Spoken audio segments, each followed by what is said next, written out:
All right, kids, the workday is done. Well, at least the office part is.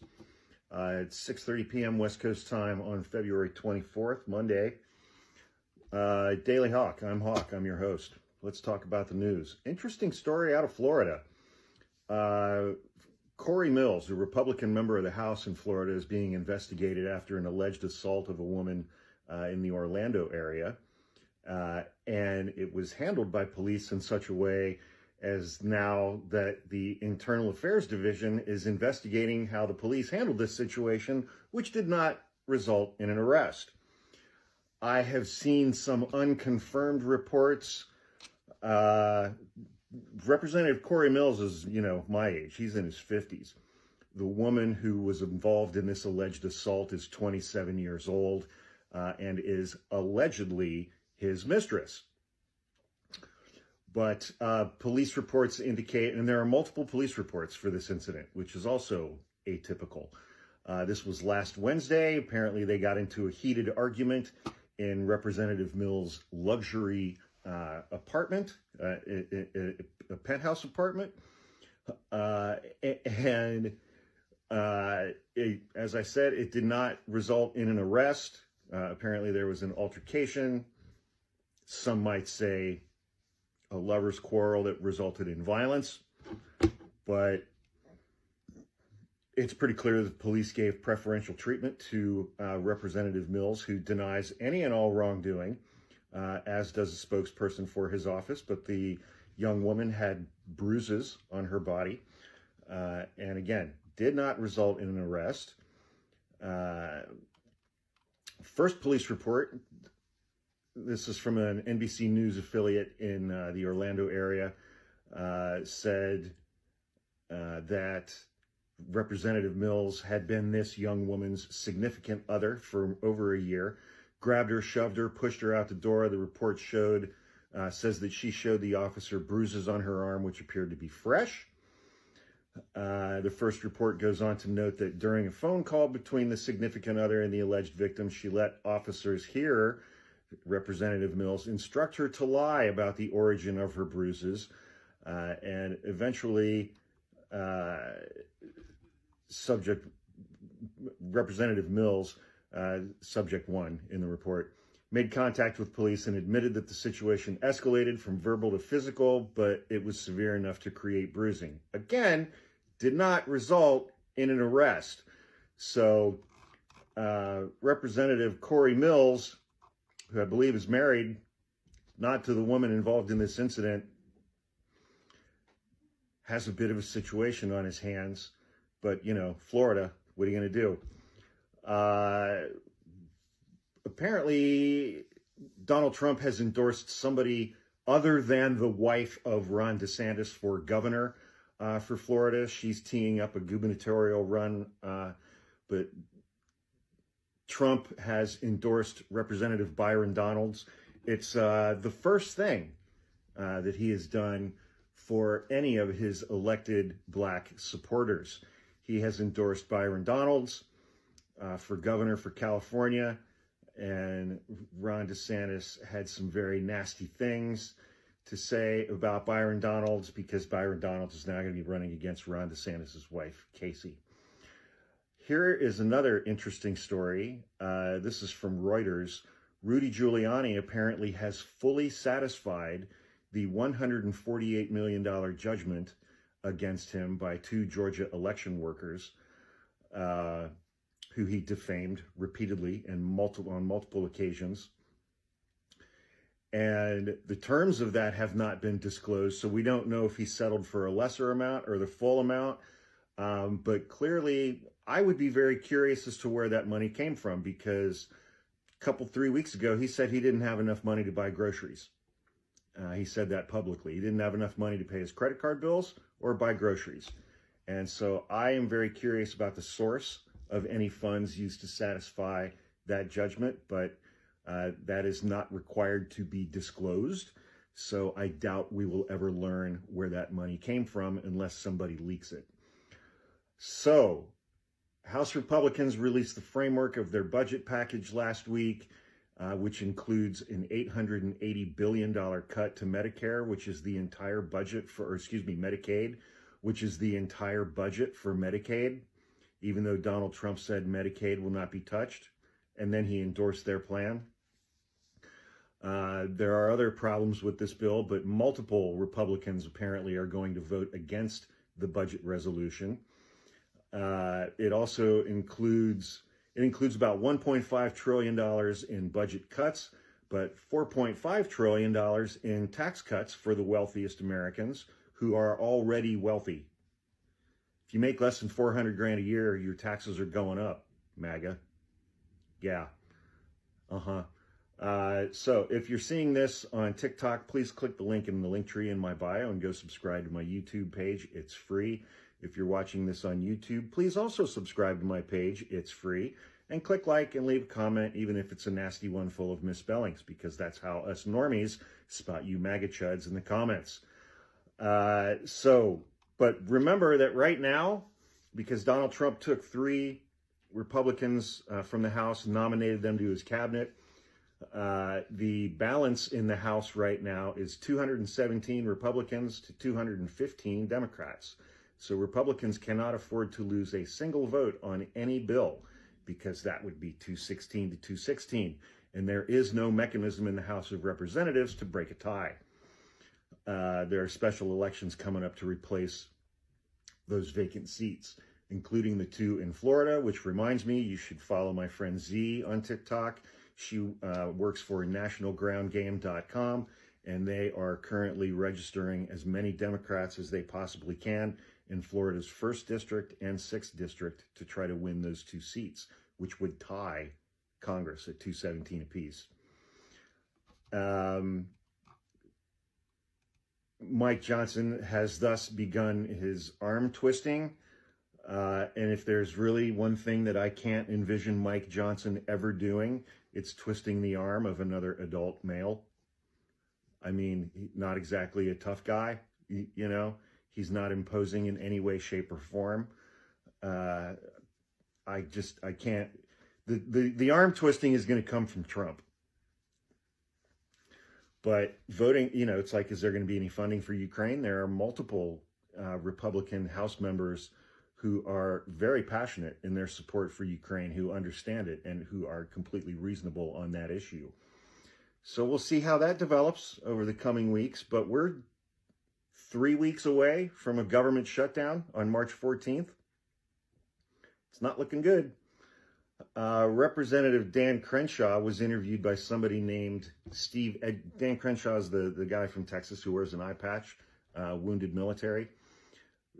Interviewed by somebody named Steve Edgington on GBN News when Steve asked Dan Crenshaw about Tucker Carlson.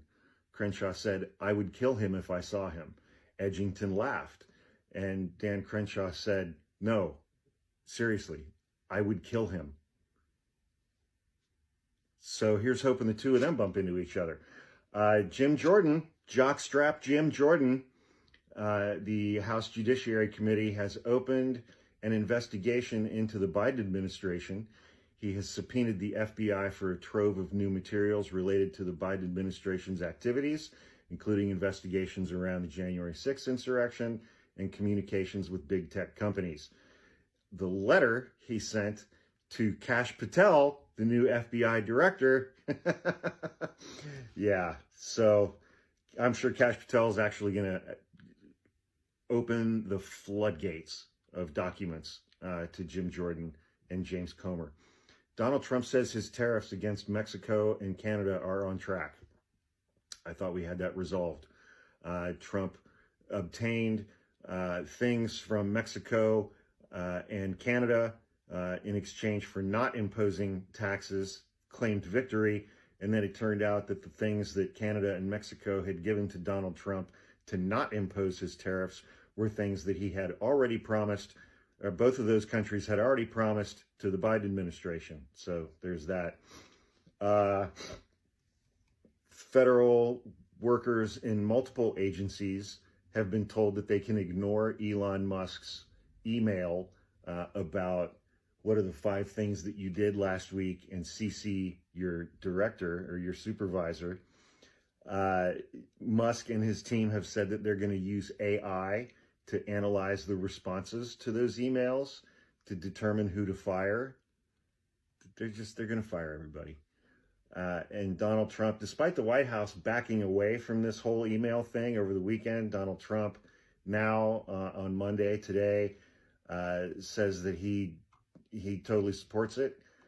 He doesn't believe that people who work from home are actually meeting or actually working. So I get more done when I'm at home working from home than I do when I'm in the office, because it's like I'm here alone. I'm uninterrupted. You know, I don't have to go out for lunch. I don't have to commute. You know, I'm not socializing with people. But, you know, what do I know? The fat guy who plays golf 5 days a week doesn't think that people who work from home are actually working.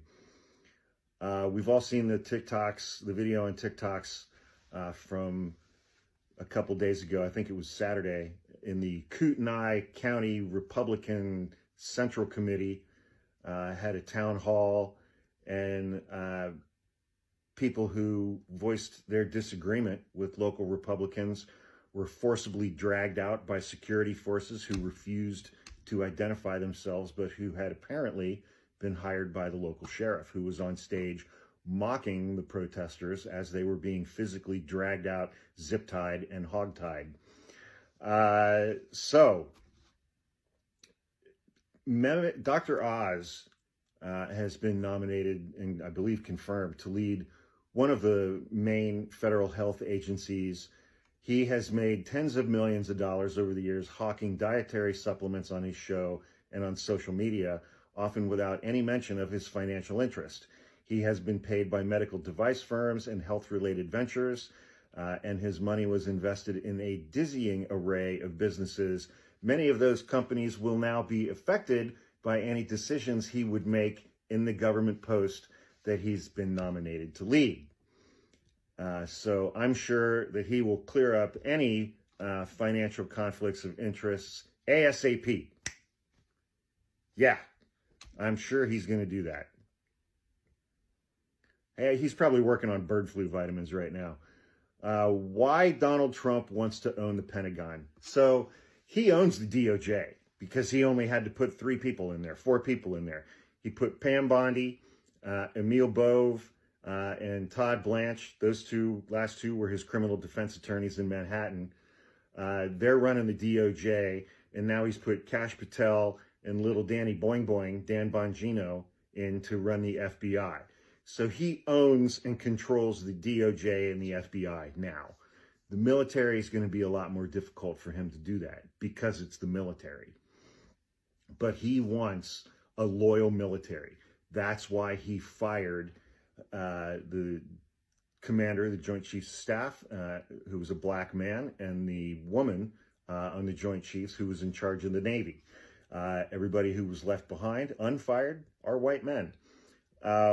But he wants a loyal military. Trump expects nothing less than Kash Patel levels of loyalty in his generals and top officials at the Pentagon. I think that's going to be much more difficult for him to do. It is certainly going to take a much longer period of time than nominating 5 people to run the DOJ and the FBI. But we'll see how that plays out. Speaker Mike Johnson said on Monday, this is from Politico, that he is not planning to make any changes to his budget plan, which would zero out funding for Medicaid. So there's that. The United States today in the United Nations voted with Russia, North Korea, Belarus, and 14 other Moscow-friendly countries against a resolution condemning Russian aggression in Ukraine. So, yeah, we've ditched our allies, and we are now allies with Russia, North Korea, Belarus, and 14 other Moscow-friendly countries.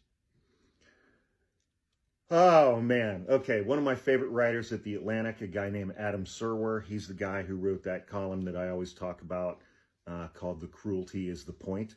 He wrote an article. He's got an article out today called The Great Resegregation.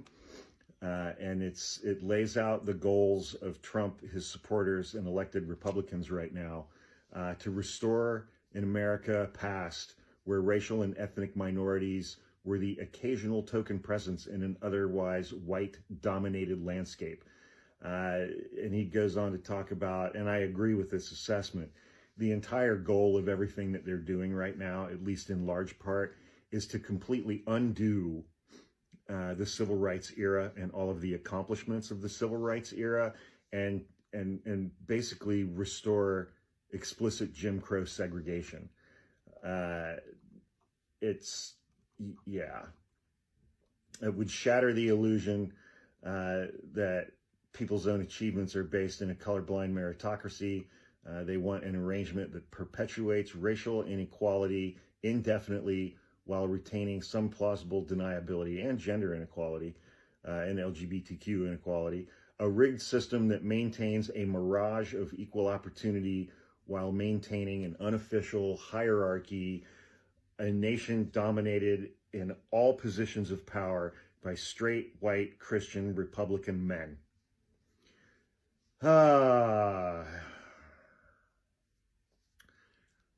Yeah, so sorry to end this on such a bummer. It's Monday, week 6 of the Trump fuckathon, his second term of just absolute dipshittery. So, stay safe this week. Try to maintain your mental health and physical health and emotional health and, get some sleep. See you guys soon. Have a great night.